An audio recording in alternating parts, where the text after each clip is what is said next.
ప్రైజులో ప్రభు పరిశుద్ధ నామానికి మహిమ కలుగునుగాక. హల్లెలూయా హల్లెలూయా. 10 నిమిషాలు దేవుని వాక్యాన్ని మనం ధ్యానించుకుందాం. పరిశుద్ధ బైబిల్ గ్రంథంలో రాజుల 2వ గ్రంథము 20వ అధ్యాయం 13వ వాక్యాన్ని ధ్యానించాలి. రాజుల 2వ గ్రంథం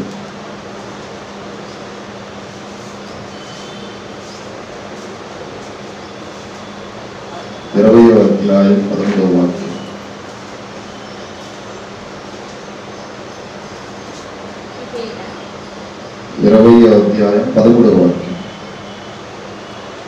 హిజ్కియా దూతలు వచ్చిన మాట విని వారిని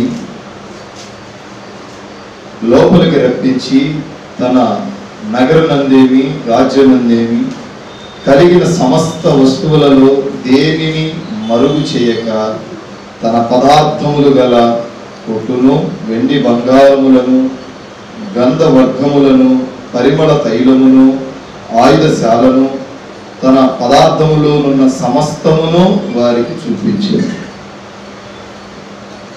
ఈరోజు నా అంశం మరుగు. ఇక్కడ భక్తుడు తెలియజేస్తున్న మాట, హిజ్కియా అనే భక్తుడు ఆ నదుకు దూతలు వచ్చినప్పుడు ఆ దూతలు వచ్చిన మాటను విని లోపలికి వెళ్ళి తనకు కలిగినవన్నీ మరుగు చేయలేదండి. మరుగు చేయకుండా అన్నిటినీ వారికి తెలియపరిచాడు. చాలాసార్లు మన ఆధ్యాత్మిక జీవితంలో కొన్నిటిని మరుగు చేసుకుంటూ ఉంటాం, కొన్నిటిని దాచిపెట్టుకుంటూ ఉంటాం, కొన్నిటిని భద్రపరుచుకుంటూ ఉంటాం. ఎవరికి చెప్పాలో అర్థం కాక, ఎవరితో పంచుకోవాలో తెలియక, పంచుకుంటే ఎలా ప్రవర్తిస్తారో అర్థం కాక కొన్నిటిని మనం మరుగు చేసుకుంటూ ఉంటాం. ఈ భక్తుడు దూతలు అతని దగ్గరకు వచ్చినప్పుడంట ఆ దూతలకు తనకు కలిగినవన్నిటిని మరుగు చేసుకొనక తనకు కలిగినవన్నిటిని తెలియపరిచాడంట. దేవుని సన్నిధికి మనం వచ్చినప్పుడు, దేవుని సన్నిధికి మనం వచ్చి ప్రార్థన చేసుకునేటప్పుడు మనకు కలిగినవన్నీ దేవునికి బయలుపరచాలి. ఏది మరుగు చేసుకోకూడదు. ఇక్కడ దూతలు అంటే దైవ సేవకుడు అని అర్థం. ప్రియులారా, వాక్యము సెలవిస్తుంది, నీకు కలిగినవన్నిటినీ మరుగు చేసుకొనక వాటిని బయలుపరచబడాలి. కొన్నిసార్లు పాపం చేసి, కొన్నిసార్లు అతిక్రమములను దాచిపెట్టుకొని, కొన్నిసార్లు చేయవలసిన పనులన్నీ చేసేసి వాటిని దాచిపెట్టుకొని మరుగు చేసుకుంటూ ఆశీర్వాదాన్ని దూరం చేసుకుంటూ ఉంటాం. వాక్యము సెలవిస్తుంది, నీవు మరుగు చేసుకున్న కొలది అది నీకు శాపగ్రస్తంగానే ఉంటుంది. కానీ ఎప్పుడైతే దాన్ని బయలుపరిచి ఒప్పుకొని విడిచిపెడతావో తదుపరి ఆశీర్వాదాన్ని పొందుతావు. ఏ పాపమైనా కావచ్చు, ఏ అతిక్రమమైనా కావచ్చు, ప్రభువుతో చెప్పుకునే ఓ మంచి తరుణాన్ని కలిగి జీవించాలి. మీరు గమనించండి, ఏదైనా విషయాన్ని మన హృదయంలో దాచిపెట్టుకుంటూ ఉంటే అది ప్రతిసారి గర్తిస్తూ ఉంటుంది. ఉదాహరణకి ఇంట్లో ఒక 10 లక్షలు దాచుకున్నాం, అది నిమిషానికి ఏం చెప్పింది?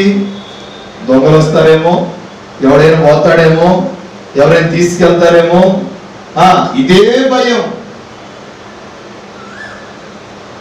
ఈ భయం తప్ప ఇంకో భయం లేదు. కారణం ఏంటంటే దాని మీదే మన మనస్సాక్షి, దాని మీదే మన మనసంతా ఉన్నది కనుక, మన ఆలోచనలు అన్నీ దాని మీదే ఉన్నది కనుక ఇంకా అదే భయం.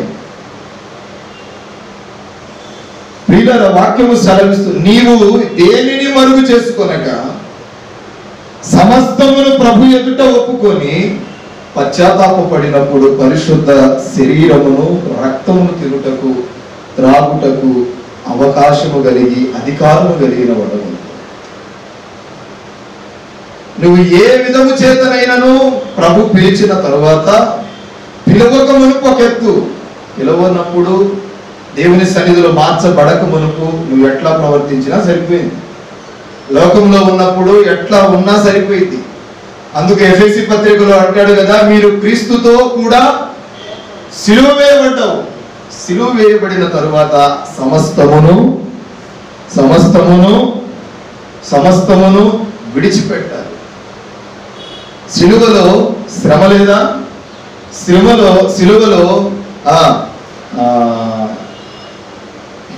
కొరడాలతో కొట్టడం లేదా? సిలువలో అపహసించడం లేదా? సిలువలో ఉమ్మివేయటం లేదా? సిలువలో అన్నీ ఉన్నాయి. ఆయన బాధను భరించి, ఆయన శిక్షను భరించి మనకు విడుదలనిచ్చాడు. అందుకంటాడు పౌలు మహాశయుడు దళిత సంఘానికి, ఇదిగో మీరు క్రీస్తుతో కూడా సిలువ వేయబడిన స్థాయిలో, నువ్వు ఎప్పుడు క్రీస్తుతో కూడా సిలువ వేయబడిన స్థాయిలో ఉంటావంటే నీకు కలిగిన వేటిని మరుగు చేసుకోకూడదు. అది పాపము కావచ్చు. కొన్నిసార్లు దేవుని దగ్గర నుండి మేలు పొందిన తర్వాత దాన్ని కూడా మరుగు చేసుకుంటాం. చెప్దామా వద్దా, చెప్దామా వద్దా, చెప్తే ఎలాగుంటుందో, చెప్పకపోతే ఎలాగుంటుందో. దేవుడు నిన్ను ప్రేమించి ఆశీర్వదించాడు అంటే ఆ సాక్ష్యాన్ని విని మరెందరో మేలు పొందటానికి అదొక ప్రయత్నం, అదొక బాటలాగా ఉంటుంది. ఓ మార్గాన్ని ఒక వ్యక్తి వెళ్తున్నాడంటే ఆ వ్యక్తి యొక్క అడుగులు దానిని సమకూరుస్తాయి. నువ్వు వేటిని మరుగు చేసుకొనక సమస్తమును ఆయన యొక్క ఒప్పుకునే స్థాయిలో ఉండాలి. అదే అంటున్నాడు, ఆ దేవదూతలను పిలిపించి నగరమందేమి రాజ్యమందేమి కలిగిన సమస్త వస్తువులలో దేనిని మరుగు చేయక తన పదార్థములు గల కొట్టును, వెండి బంగారములను, గంధ వర్గములను, పరిమళ తైలమును, ఆయుధశాలను, తన పదార్థముల్లో ఉన్న సమస్తమును వారికి చూపించాడు. మనము ఆశీర్వాదం ఉన్నప్పుడే చూపిస్తాం. పొరపాటున ఏదైనా తెలియక తప్పు చేశావంటే, నేను తప్పు చేశానని ఎదుటి వాడికి తెలిస్తే వాడు ఎక్కడ అపహసిస్తాడేమోనని పడతాం, జాగ్రత్త పడతాం. అరే వాడు తప్పు చేశాడంట అని మన గురించి నలుగురిలో నవ్వులు పాలు చేస్తాడేమోనని చెప్పకుండా దాచిపెట్టుకుంటాం. మనుషుల దగ్గర నువ్వు ఏమి దాచుకున్నా సరిపోతుంది, కానీ నా ప్రభు దగ్గరికి వచ్చిన తర్వాత సమస్తమును ఆయనకి తెలియపరచాలి. అందులో దావీదు అంటాడు, దేవా ఇదిగో ప్రతిరోజు నీ ముఖ దర్శనాన్ని చూసే భాగ్యాన్ని. ఎందుకో తెలుసా? నీ ముఖ దర్శనాన్ని నేను చూడలేకపోతే పాపంలో పడిపోతాను. నీ ముఖ దర్శనాన్ని చూడలేకపోతే శాపగ్రస్తుని అయిపోతాను.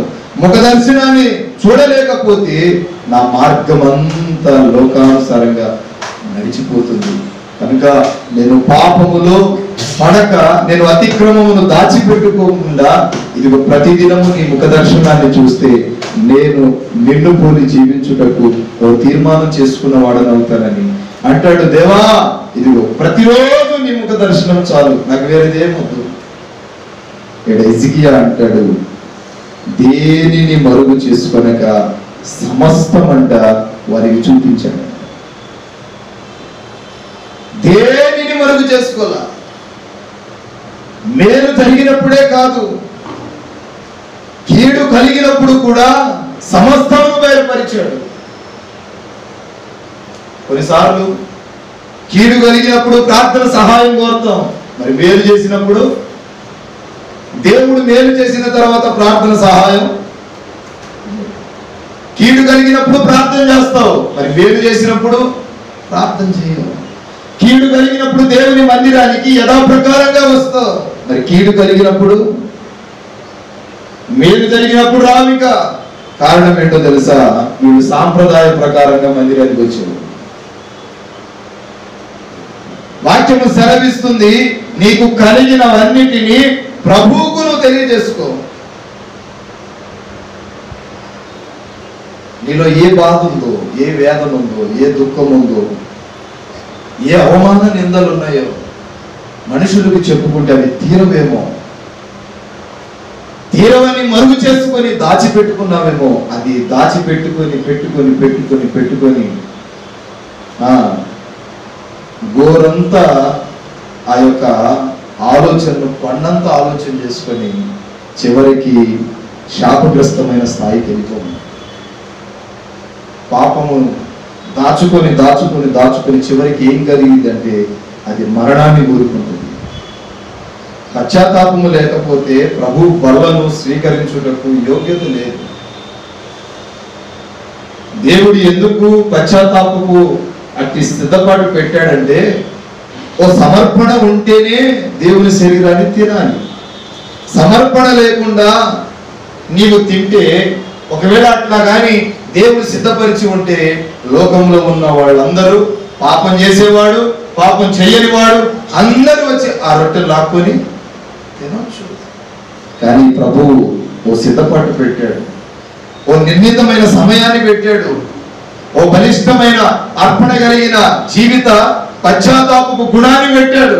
దాన్ని బట్టి నువ్వు నడిచినప్పుడే దీవించబడటానికి అవకాశాలు ఉంటాయి. పిల్లరా, ఇన్నాళ్ళు నీ మనసులో ఏదైనా గత సంవత్సరాలన్నిటినీ గురించి ఏదైనా మరుగు చేసుకున్నావేమో, మరుగు చేసుకున్నట్టు వలన ప్రయోజనం లేదు. కానీ వాటిని వెలికి తీసి ప్రభు ఎదుట ఒప్పుకున్నప్పుడే దాని నుండి విడుదల పొందుతావు. రోజు యవ్వనస్తుడు బాగా ప్రార్థన చేస్తాడు, బాగా ప్రభు సన్నిధిలో మొరపెడతాడు, దేవుని వాక్యమును స్పష్టముగా చదివి దైవ సేవకులతో పాటు దేవుని సన్నిధిలో బాగా నడవటం ప్రారంభిస్తాడు, బాగా వాడపడతాడు. కానీ అతని మీదకి పరిశుద్ధాత్ముడు రావట్లేదు. కారణం ఏమంటారు? ఉత్సాహంగా దేవుని పని చేస్తున్నాడు, అతని మీద పరిశుద్ధాత్మ రావట్లేదు. అందరూ ఆత్మను పొందుకుంటున్నారు, కానీ ఈడు మాత్రం ఆత్మను పొందుకుంటున్నాడు. ఓ రోజు అంటాడు, అన్నా నేను ఆత్మను పొందుకోలేకపోతున్నాను, పరిశుద్ధాత్ముడు నన్ను అభిషేకం నేను తాకట్లేదు, ఏం చేయాలి? ఏదైనా పాపం చేసేవాడినా అంటే అది కాదు, దేవుని వాక్యానికి విరుద్ధంగా నడిచేవాడినా అంటే అది కాదు. మరి ఎందుకు క్రమము తప్పకుండా సమయాన్ని పాటిస్తూ దేవుని మందిరానికి వస్తున్నానే, నిన్నెందుకు అభిషేకించబడట్లేదు, పరిశుద్ధాత్మ నన్ను ఎందుకు ఆవరించట్లేదని ఏడు చేస్తున్నాడు. మీరు చెప్పండి, పాపం చేయలా కానీ పరిశుద్ధాత్ముడు రావట్లా, ఏ మేలు జరగట్లేదు, ఏ పని ప్రారంభించినా కీడే సంభవిస్తుంది. సరే, ఇంటికి వెళ్ళి ఓ 2-3 రోజులు ఉపవాసం వండి ప్రార్థన చేసుకో, దేవుడు ఏదైనా ఉపవాస ప్రార్థనలు చేస్తున్నా ఫలితము ఏదైనా దేవునికి తెలియజేసి విడిచిపెట్టేవి ఏమైనా విడిచిపెట్టలేదేమో, దాన్ని ఒప్పుకో. అన్నా ఇదిగో చిన్నప్పటి నుండి నేను ఏమీ చేయలేదు అంటున్నాడు. పిల్లరా, ఒకసారి పరీక్షించుకోమన్నప్పుడు ఇంటికి పోయాడు. ఇంట్లో ఉన్న వస్తువులన్నీ సర్దుతుండగా ఒక ట్రంకు పెట్టెలో 8వ తరగతి వయసులో ఒక అమ్మాయి అంట లవ్ లెటర్ ఇచ్చింది. దాన్ని తీసుకొచ్చి చదివాడు. ఆ అమ్మాయితో అన్నాడు, నేను ప్రభు బిడ్డను, నేను ఇట్లాంటి పనులు చేసేవాడిని కాదు, మేము సిద్ధ సమర్పణ కలిగిన వాళ్ళం, మేము ఇట్లాంటి వాళ్ళం కాదని ఆమెకు నీతులు చెప్పి ఈడొచ్చి రోజు ఆ పేపర్ని తీసి నా గురించి ఏ కోపం రాసిందో అని జరుగుతుంది. రోజు పడుకునే ముందు తీస్తాడు, చదువుతాడు, మళ్ళా రోజు ఉదయం లేచిన తర్వాత తీస్తాడు, చదువుతాడు, మళ్ళీ అదే పెట్టెలో పెడతాడు. అట్లా 8 సంవత్సరాలు చేశాడు. ఇంకా వాడికి అర్థమైంది, నేను దేవుని సన్నిధిలో ఎంత ఎదుగుతున్నా నా మీద ఆత్మ రావట్లా. ప్రభు అంటాడు కదా, ఆత్మ లేనివాడు నావాడు కాడు. నువ్వు ఎంత భక్తి చేసినా, ఎంత ప్రార్థన చేసినా, ఎంత సేవ చేసినా, ఎంత పాటలు పాడినా, ఎంత ప్రభు పరిచయం కొరకు పరిగెత్తినా, ఆత్మ లేకపోతే నీవు నన్ను ఎరగవు, నీవు నన్ను చూడలేవు, నా యొద్దకు నీవు రాలేవు. కారణం ఏంటో తెలుసా? నీకు నాకు మధ్య ఓ బంధాన్ని సిద్ధపరిచేది ఆత్మ, పరిశుద్ధాత్ముని నేను నీకెందుకు తోడుగా పంపిస్తున్నానంటే, నీకు నాకు మధ్య చూడండి, పశువులకి ఆ పశువులు చిన్న అవి ఉంటాయి కదా, దోళ్ళకి తన తల్లి ఎవరో తెలుస్తుంది. కారణం వాసన బట్టి కావచ్చు, ఏదో ఒక సూచన ఉండకుండా మాత్రం ఉండదు, తెలుస్తుంది. అట్లాగే నీవు దేవుని కుమారుడవు, నువ్వు దేవుని బిడ్డవు అని తెలియాలంటే నీకంటూ ఒక గుర్తుండాలి కదా. రోజు ఉదయం నిద్ర లేచిన తర్వాత చదువుతున్నాడు, మరలా లోపల పెడుతున్నాడు, పడుకునే ముందు చదువుతున్నాడు, మరలా లోపల పెడుతున్నాడు. నేను దేవుని బిడ్డను అన్నాడు కదా, దాన్ని చెప్పి డస్ట్బిన్లో పడేయవచ్చుగా, ఆ పని మాత్రం చేయాలి. నా గురించి ఏం గొప్పలు రాసిందో చదువుతూ చదువుతూ మురిసిపోయేవాడు. నాలో ఇన్ని అందాలు ఉన్నాయా అనుకునేవాడు. కాసేపు ఒక 10 నిమిషాలు, పావుగంట మురిసిపోయి మరలా దాన్ని లోపల పెట్టి నేను ఇలాంటి వాడిని కాను అనుకునేవాడు. ఆ రోజు వచ్చి అంటున్నాడు, నా దగ్గర ఏం లేవన్నా, నేనేం చేయలేదండి, ప్రార్థన చేశాక పాస్టర్ గారు అంటారు, రే రోజు నువ్వేం చేస్తావు అంటే, ఉదయాన్నే లెగుస్తా, నా పనులన్నీ చేసుకుంటా, ఈ కాదు ఇంకేం చేస్తావు, అడగ్గా అడగ్గా అడగ్గా అడగ్గా తేలిన విషయం అన్న, నాకు చిన్నప్పుడు ఓ చిన్న లవ్ లెటర్ ఒకటి ఇచ్చారు, దాన్ని రోజు చదువుకుంటాను, మళ్ళా కూడా ఇది పాపం కాదు కదా. ఏం చేసుకున్నాడు? మరుగు చేశాడు. నేను దేవుని బిడ్డను అని ఎప్పుడైతే ఆ వ్యక్తికి నువ్వు చెప్పావో అప్పుడే నువ్వు దాన్ని తీసి చించి పాడే. కొంతమంది ఫోన్లో ఫొటోస్ అని, మెసేజెస్ అని కొంచెం పెట్టుకుంటూ ఉంటారు. ఏంటంటే పాత జ్ఞాపకాలు నా పిల్లలకి చూపించాలి, చేసే దరిద్రపు పనులన్నీ పిల్లలకు చూపించాలి, చేసేయే దరిద్రపు పనులు అవి మళ్ళీ పిల్లలకు చూపించాలి. మరుగు చేసుకుంటారు. వాళ్ళు అనుకుంటారు ఈ మరుగు చేసుకొనుట వలన మేము దీవించబడతాం, గొప్పలకి పోతామని అనుకుంటారు. కానీ వాక్యం సెలవిస్తుంది, మరుగు చేసుకొనుట వలన అది పాముని నిన్ను కాటేస్తుంది అన్న విషయాన్ని గుర్తుపెట్టుకోవాలి. పామై నిన్ను కాటయ్యక మునిపే దాన్ని విడిచిపెట్టాలి. దేనిని మరుగు చేసుకోకూడదు. రెండో మాట, యెషయా ప్రవచన గ్రంథం 3వ అధ్యాయం 9వ వాక్యం. నీకే గాన స్తుతి మాలిక, నీ కొరకే ఈ ఘన వేదిక, నీ ప్రేమ నాపై చల్లారిపోదు, మరణానికైనా ఎదురుగలేదు, మనలేనో నిన్ను చూడగా మహాగణుడనా యేసయ్యా, నీకే గాన స్తుతి మాలిక, నీ కొరకే ఈ ఘన వేదిక,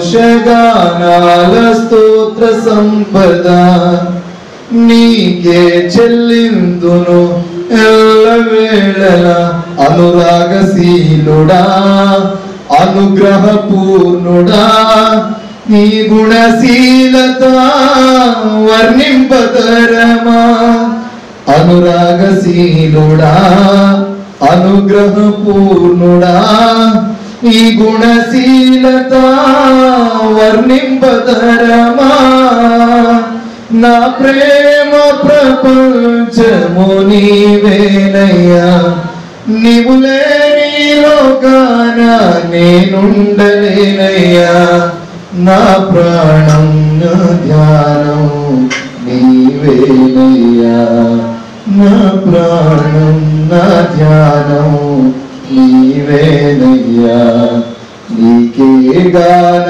స్తుతి మాలిక, నీ కొరకే ఈ ఘన వేదిక, నీ ప్రేమ నాపై చల్లారిపోదు, మరణానికైనా వెలుదిరుగలేదు, మనలేను నిన్ను చూడగా, మహాగణుడ నా యేసయ్యా.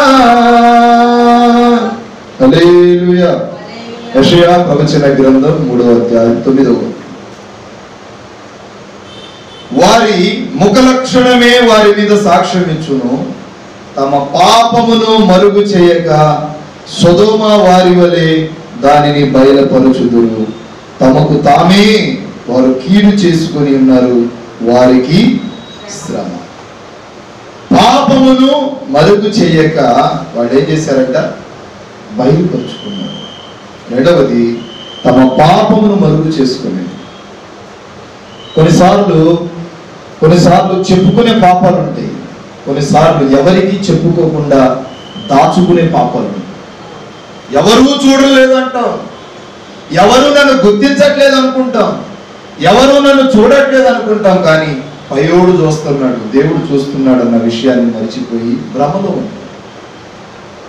అందరికీ కనబడేటట్టు నేను పాపం చేయట్లేదు కదా అనుకుంటాం. అందరికీ కనబడాల్సిన అవసరం లేదు. అందరూ తీర్పు తీర్చరు, కానీ తీర్పు తీర్చే వ్యక్తికి నువ్వు కనబడుతున్నావు. తీర్పులో ఖచ్చితంగా నిలబడగలవు. నువ్వు చేసే పాపము నిన్ను విడిచిపోదు. మనుష్యుడు భూమి మీద ఏది విత్తునో దానినే కోస్తాడు. మనుష్యుడు భూమి మీద దేనిని విత్తుతాడో దాని ఫలమునే పొందుతాడు. ఖచ్చితంగా భూమి మీద ఉండగానే దాని ఫలము నిన్ను వెంటాడుతుంది. ఎవరికి కనబడట్లేదులే అని నీ ఇష్టారాజ్యముగా ప్రవర్తిస్తున్నావేమో, కానీ నా దేవుడు అంటున్నాడు, సమస్తమును పరిశోధించి నీ వైపు నా కనుదృష్టి చూచుచున్నవాడను నేనై ఉన్నాను. మరుగు చేసుకునే పాపాలు ఉంటాయి, ఎవరికి చెప్పుకోలేని పాపాలు. వాటి వలన నీకు నీవే నష్టపోతావు. పాపము పరిపక్వం చెంది అది మరణానికి దారి తీసిద్దని భక్తుడు అంటాడు. ప్రతి పాపమును పరిశుద్ధ దేవుని శరీరం యొద్దకు నీ వచ్చినప్పుడు ఒప్పుకోవాలి. ఒప్పుకొని దాన్ని విడిచిపెట్టినప్పుడు అతడు ఏం చేస్తాడంట? కనికరం పొందుతాడు. ఒప్పుకోకపోతే మనశ్శాంతి. నువ్వు ఏదైనా పాపం చేయి, ఏదైనా తప్పు చేయి, నువ్వు ఎంతమంది వచ్చి నిన్ను సంతోషపెట్టినా నీలో ఓ బాధ ఉంటుంది. ఏంటది? ఆ పాపపు ఆ వేదన భరించలేవు. దావీదు కూడా బెత్షెబా విషయంలో పాపం చేశాడు. రాజు కదా, ఏం చేసినా చెల్లిపోయిద్దిలే అనుకున్నాడు, ఎలా నడిచినా సరిపోయిద్దిలే అనుకున్నాడు. కానీ ఎవరు చూడలేదు, అందరూ యుద్ధానికి వెళ్ళారు, నేను ఎలా ప్రవర్తించినా సరిపోయింది అనుకున్నాడు. కానీ దేవుడు విడిచిపెట్టాడా? రాజు సైతము దేవుడు కాళ్ళ కిందేసి తొక్కేశాడు. అంటాడు, రేయ్ నువ్వు వేసే అడుగులన్నీ నాకు బాగా తెలుసు. అప్పటి వరకు దేవా నేను నిన్నే ప్రేమిస్తున్నానన్న దావీదు చివరకు బెత్షెబా విషయంలో పడిపోయాడు. తాను చేసిన పాపం ఎవరికి తెలియదని ఎంతో ఆలోచన కలిగి రాజు సైతము యోచించాడు. రాజు కదా, ఎన్నో ఆలోచనలు ఉంటాయి. ఆ పాపమునకు తోడు మరలా ఆ బెత్షెబా యొక్క భార్య ఊరియాను చంపేస్తాడు. ఇప్పుడు పాపానికి పాపం చూడండి, ఒక పాపం చేసామంటే అది అక్కడితో ఆగదు, ఇంకోటి చేయడానికి ప్రేరేపిస్తుంది. చూడండి, అబద్ధం ఆడడం, ఒకసారి అబద్ధం ఆడడం, ప్రతిరోజు నీతిగానే బ్రతికావు, ఒకసారి అబద్ధం ఆడి చూడు. అనిపిస్తుంది మన ఆత్మ మరలా ఇది తప్పు అన్న సాతాను గారి పక్కకు వచ్చి అంటాడు, ప్రేరేపిస్తాడు, అరే ఒకసారిగా చెప్పింది, ఒకసారిగా అబద్ధం ఆడావు, ఏమైనా అయిందా? ఏం కాదు. అబద్ధం ఆడితే ఏం కాదు, ఏమైనా ఉందా? ఏం కాదు. పాపము చేస్తే ఏమైందా? ఏం కాదు. అది వాడి ఆలోచన. కానీ ప్రభు అంటాడు, నీవు దీవెన పొందాలి అంటే నా వల్లే పరిశుద్ధత కలిగి జీవించాలి. పరిశుద్ధుల ఉంటకే కదా నేను మిమ్మల్ని విచితిని. ఒక పాపి ఇంకొక వ్యక్తిని పాపిగా చూడాలనుకుంటాడు. ఒక దొంగ ఇంకొక వ్యక్తిని దొంగగా మార్చాలనుకుంటాడు. ఒక రాజకీయ నాయకుడు తన కొడుకుని రాజకీయ నాయకుడిగా చేయాలనుకుంటాడు. కానీ నేను ప్రకటిస్తున్న క్రీస్తు తన బిడలమైన మనలను పరిశుద్ధులుగా చేయుటకే పిలిచాడు. అందు నిమిత్తమే చనిపోయాడు. తను కూర్చున్న రాజ్య సింహాసనం మీద రాజకుమారులుగా మనల్ని కూర్చోబెట్టుటకే ఆయన శ్రమను అనుభవించి మనకు సంతోషాన్ని మిగిల్చి ఉన్నాడు.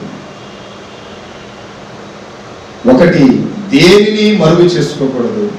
రెండవది, పాపమును మరుగు చేసుకోకూడదు. చిక్కులు పెట్టే పాపపు ఆలోచనలు ఎన్నో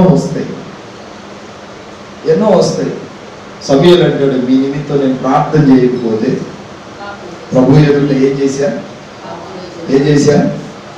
పాపం చేశాను.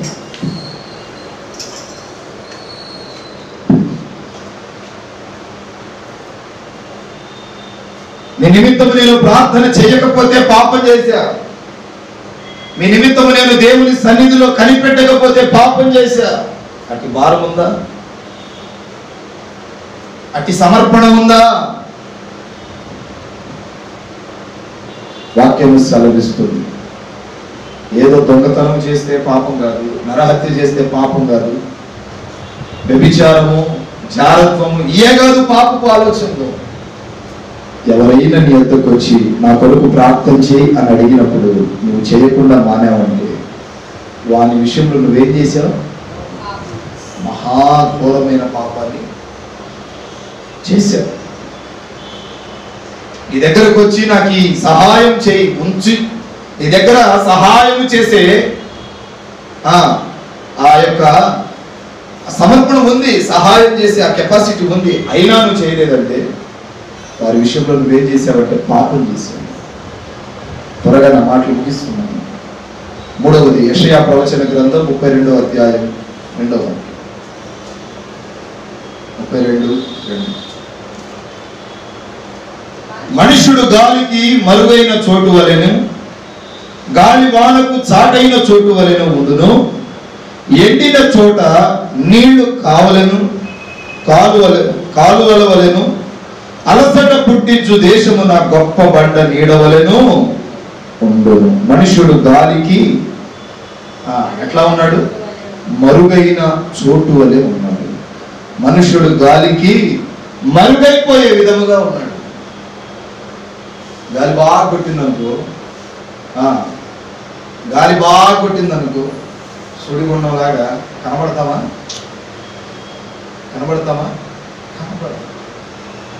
ఈ భూమి మీద మన జీవన పరిమాణము ప్రమాణము అదే. మనుష్యుడు గాలికి మరుగైన చోటు వలె ఉన్నాడు. యెషయా ప్రవచన గ్రంథం 65వ అధ్యాయం 16వ వాక్యం. యెషయా ప్రవచన గ్రంథం 65:16.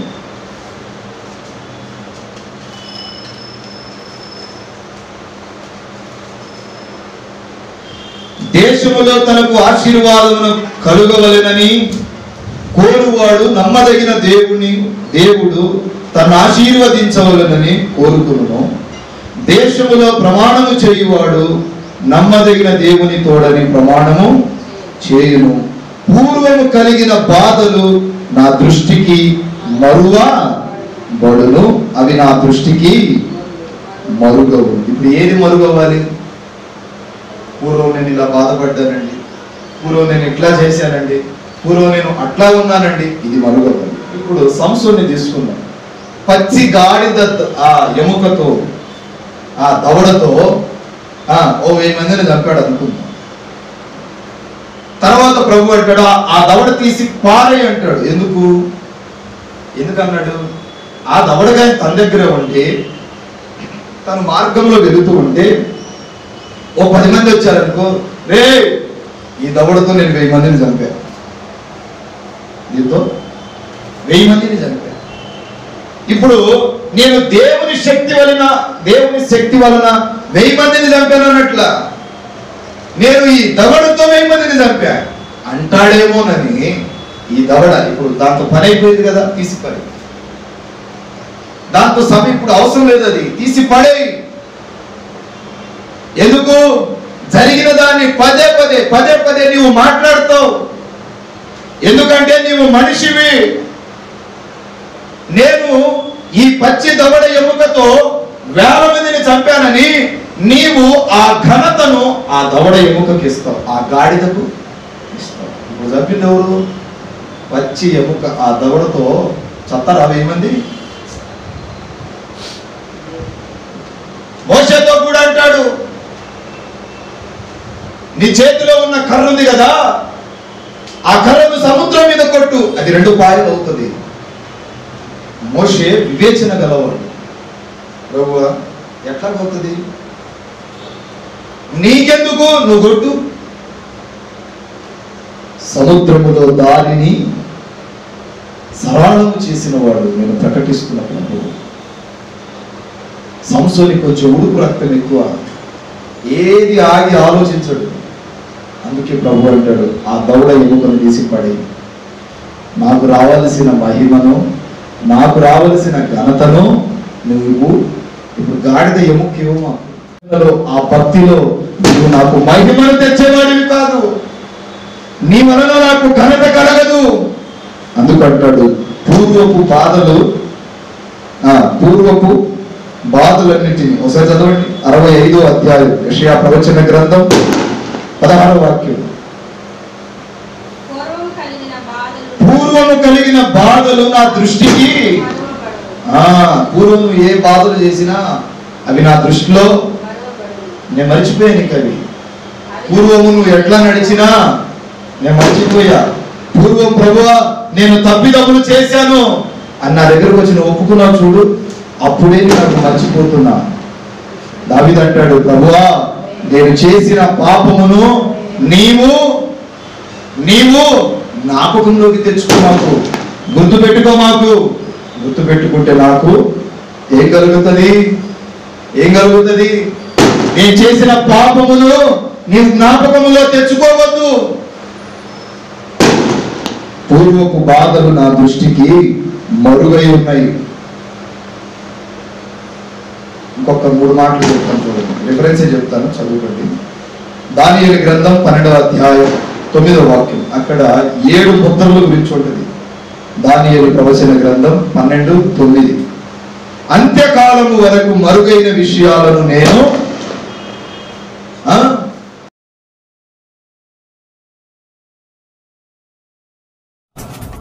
బ్రదర్ బి అభిషేక్ నాయకు, నాగేశ్వరం తండా, మాచువరం మండలం, గుంటూరు డిస్టిక్. మా ఫోన్ నెంబర్ 7659018230.